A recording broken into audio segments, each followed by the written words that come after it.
दोस्तों नमस्कार, मेरा नाम संजय मग्गू है और मौजूद हैं देश रोजाना के डिजिटल मीडिया प्लेटफॉर्म पर। आपके साथ चर्चा में एक ऐसे मुद्दे को लेकर हूं कि जो हरियाणा में सर चढ़कर बोल रहा है, और साथ साथ अगर ये भी कह दूं कि उस मुद्दे को लेकर के हरियाणा की सरकार, हरियाणा की जनता, हरियाणा का वो ढांचा जो कहीं बेटियों को आगे लेकर चलता है, यानी कि बेटी बचाओ बेटी पढ़ाओ का संदेश देने वाले हरियाणा की सरजमी कहीं ना कहीं उस सारे मुद्दे से, उस सारे मसले से जो इस समय बहुत तेज़ी से बढ़ रहा है, कहीं ना कहीं अपने आप को कलंकित, दूषित महसूस भी ज़रूर करता है। दरअसल मुद्दा ही कुछ ऐसा है कि बेटियों को पढ़ाने वाले और बेटियों की रक्षा का दावा करने वाले स्कूल और कॉलेजों से कुछ ऐसे मामले लगातार निकल कर सामने आ रहे हैं जिससे कि शर्मसार हो रहा है हरियाणा का हर आदमी।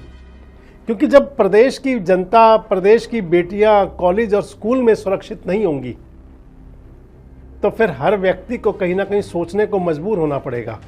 और जब बेटियां स्कूल कॉलेज में भी सुरक्षित नहीं होंगी तो फिर आखिर बेटियां पढ़ेंगी कैसे? और जब बेटियां पढ़ेंगी नहीं, पढ़ नहीं पाएंगी, उनको माहौल नहीं मिलेगा तो फिर आखिर बेटियां बढ़ेंगी कैसे? क्योंकि सरकार का तो नारा है बेटी बचाओ बेटी बढ़ाओ बेटी पढ़ाओ। लेकिन आपने अगर देखा हो पिछले कुछ समय से उचाना के अंदर से एक मामला निकला था। लगभग 500 छात्राओं ने शिकायत की थी, एक शिकायती पत्र भेजा था स्कूल के प्रिंसिपल के खिलाफ। 10+2 का स्कूल है वो, और बेटियों ने शिकायत की थी कि स्कूल का प्रिंसिपल जो है वो बदनीयती से उनके साथ छेड़छाड़ करता है। आरोप लगा था प्रिंसिपल पर कि प्रिंसिपल ने अपने केबिन के अंदर काले शीशे लगाए हुए हैं, उसके अंदर स्कूल में पढ़ने वाली बेटियों को बुलाता है और उनके अस्मत के साथ छेड़छाड़ खिलवाड़ करता है। मामला आगे बढ़ा। जब मामला आगे बढ़ा तो आगे बढ़ने के बाद में कार्रवाई शुरू हुई। हालांकि प्रिंसिपल गिरफ्तार तो हुआ, लेकिन प्रिंसिपल के गिरफ्तार होने के बाद कौन कौन लोग उसके पीछे जिम्मेदार थे उसमें कोई जिम्मेदारी तय नहीं की गई। मामला विधानसभा में तो उठा, विधानसभा के अंदर उसके अंदर चर्चा भी हुई, बहस भी हुई, लेकिन वो बहस भी उस समय की जो पुरानी शिक्षा मंत्री हरियाणा की गीता भुक्कल रही थी और उप मुख्यमंत्री दुष्यंत चौटाला के बीच वाद विवाद, और अगर आप कहें कि जिस प्रकार की अमर्यादित भाषा वहाँ तक जाकर चली गई, लेकिन बेटियों के साथ जो छेड़छाड़, दुराचार, अनाचार के जो मामले थे जिसके अंदर शर्मसार हुआ था उचाना, शर्मसार हुआ था हरियाणा, उस मामले को लेकर जवाबदेही केवल प्रिंसिपल तक ही फिक्स कर दी गई। बड़ी बात तो ये भी आती है कि आखिर उसके साथ साथ प्रिंसिपल के साथ साथ क्या शिक्षा विभाग के वो तमाम छोटे और बड़े अधिकारी दोषी नहीं थे कि जिन्होंने समय रहते कार्रवाई नहीं की?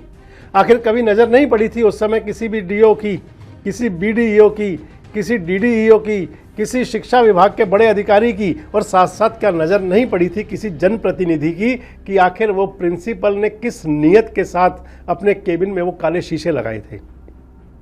वो मामला भी शांत भी नहीं हुआ था। हालांकि वो प्रिंसिपल को अरेस्ट किया गया, एफआईआर भी हुई।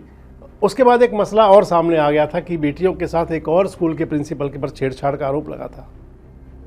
वो मसला अभी निपटता कि उससे पहले अब चौधरी देवीलाल विश्वविद्यालय की छात्राओं ने गुमनाम पत्र भेज दिया, और जिसके अंदर आरोप लगा कॉलेज के, यूनिवर्सिटी के डीन पर, प्रोफेसर पर, कि 5000 से ज़्यादा बच्चियाँ उस प्रोफेसर और डीन से परेशान हैं, छेड़छाड़ करता है, कुत्सित इरादे से नज़र रखता है। लेकिन उसमें क्या होगा? बात तो वही आएगी। और अब जब नया पत्र जारी हुआ, एक नया पत्र आया बेटियों का, जिसके अंदर ये कहा गया कि वो प्रोफेसर तो 3 बार उसके खिलाफ शिकायत हुई है, तो आखिर उसको क्लीन चिट देता कौन है? आखिर ऐसे कौन लोग हैं समाज के अंदर, शिक्षा विभाग के अंदर, प्रदेश के अंदर, आखिर सरकार के अंदर ऐसे कौन से लोग छुपे हुए हैं जो कहीं ना कहीं बेटियों को सुरक्षित नहीं रहने दे रहे? देर शाम को मिला है, तो उसके बाद यूनिवर्सिटी प्रशासन ने भी अपनी छानबीन शुरू कर दी है और पुलिस प्रशासन भी छानबीन में लगा हुआ है लगातार। वो कल रात को भी पुलिस प्रशासन के लोग आए थे, आज भी आए हुए हैं। और उसके अलावा हमारे जो इंटरनल कंप्लेंट कमेटी होती है, हमने उसको वो लेटर फॉरवर्ड कर दिया है। वो अपने लेवल पे, क्योंकि वो उसमें वुमेन मेंबर्स होती हैं, वो अपने तौर पे सभी लड़कियों से मिलके कोशिश करेगी क्या इस पत्र में कोई सच्चाई है या नहीं है। तो अब वो जानकारी आने के बाद, क्योंकि ये बेनामी है और किसी तरह का जो उस पर लिफाफे पे फ़ोन नंबर लिखा हुआ था वो भी फर्जी निकला है। तो अब जो गहरी छानबीन का मुद्दा है वो छानबीन जारी है, जैसे कोई तथ्य आते हैं तो आगे की कार्रवाई। CDLU यूनिवर्सिटी में एक अनोनिमस कंप्लेंट आया है against a professor and the dean. इसके बारे में अभी इंक्वायरी जो है वो चल रही है और जैसे ही कुछ फैक्ट सामने आएंगे तो आप लोगों को बता दिया जाएगा। एलिगेशन क्या लगाएंगे?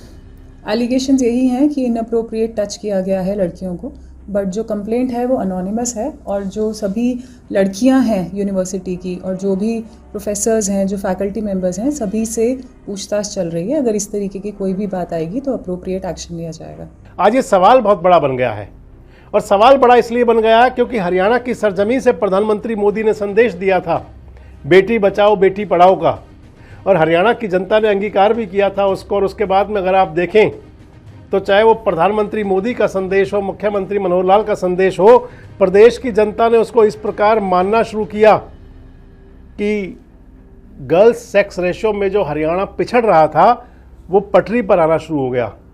लेकिन जब इस प्रकार की घटनाएं होंगी, जब इस प्रकार की बातें सामने आएंगी और शिक्षा के मंदिर में जब बेटियां सुरक्षित नहीं होंगी, तो फिर बेटी बचाओ और बेटी पढ़ाओ का मुद्दा, बेटी पढ़ाओ और बेटी बचाओ का वो नारा कहीं ना कहीं धूल धूसरित होगा। कहीं ना कहीं जब बेटियां असुरक्षित महसूस करेंगी और असुरक्षा के उस माहौल में उनको जब कोई चारा नहीं दिखेगा, कोई रास्ता नहीं दिखेगा, जब बेटियों को गुमनाम पत्र लिखने पड़ेंगे, जब बेटियों को सुसाइड तक करना पड़ जाएगा, तो फिर सवाल उठेंगे कि आखिर कौन माँ बाप बेटी पैदा करके उसको स्कूल और कॉलेज में पढ़ने के लिए भेजेगा। और अगर हरियाणा के अंदर ये माहौल बना तो फिर बेटी बचाओ बेटी पढ़ाओ का संदेश देने वाला हरियाणा देश के अंदर किस प्रकार का संदेश देगा, इसे आप भी समझ पाएंगे। बड़ी बात यह है कि आखिर सरकार के जो अधिकारी बैठे हैं, सरकार में जो उच्चाधिकारी हैं, सरकार में जो बड़े नौकरशाह हैं, सरकार के अंदर जो जनप्रतिनिधि हैं जिनकी जवाबदेही है, क्या वो अपनी जवाबदेही से बच सकते हैं? और क्या बचा जा सकता है ऐसी प्रकार की हरकतों से कि जिसके अंदर कि स्कूल के प्रिंसिपल, प्रोफेसर, डीन इस प्रकार के कुत्सित इरादों के साथ में बेटियों के साथ व्यवहार करने लगेंगे? और कहाँ सुरक्षित रहेगा बेटियों के लिए फिर वो हरियाणा जिसने कि संदेश दिया था बेटी बचाओ बेटी पढ़ाओ का? अगर उस नारे को, यानी कि बेटी बचाओ बेटी पढ़ाओ के नारे को वाकई प्रदेश और देश के अंदर एक मुकाम देना है, तो फिर देखना होगा सरकार के हुक्मरानों को कि इस प्रकार के लोग किसी भी तरह से शिक्षा के मंदिर में कम से कम प्रवेश ना कर पाएं। देखना होगा कि इस प्रकार के लोग किसी भी प्रकार से इस मेन स्ट्रीम में ना पाएं जहां पर कि बेटियां पढ़ करके बड़ा होना चाहती हैं। और अगर जहां बेटियां पढ़कर बड़ा होना चाहती हैं वहां इस प्रकार के कुत्सित इरादों के लोग होंगे तो फिर बेटियां पढ़ नहीं पाएंगी, और जब बेटियां पढ़ नहीं पाएंगी तो फिर बेटी बचाओ और बेटी पढ़ाओ का नारा किसी भी प्रकार से मूर्त रूप नहीं ले पाएगा।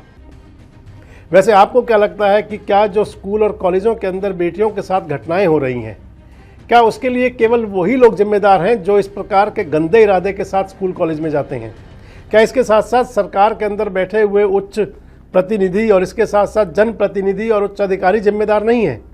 इसके साथ साथ शिक्षा विभाग संभालने वाले वो मुखिया शिक्षा विभाग के हों, चाहे मंत्री और चाहे शिक्षा विभाग के अधिकारी, क्या उनकी समय समय पर नज़र नहीं जाती है कि आखिर बेटी बचाओ बेटी पढ़ाओ के नारे को वो किस मुकाम तक पहुंचा रहे हैं और क्या गर्त में नहीं भेज रहे? कमेंट्स बॉक्स में आके अपनी प्रतिक्रिया जरूर दें और इस प्रकार के वीडियोस अपडेट्स के लिए हमारे साथ जुड़े रहें। देखते रहे देश रोजाना।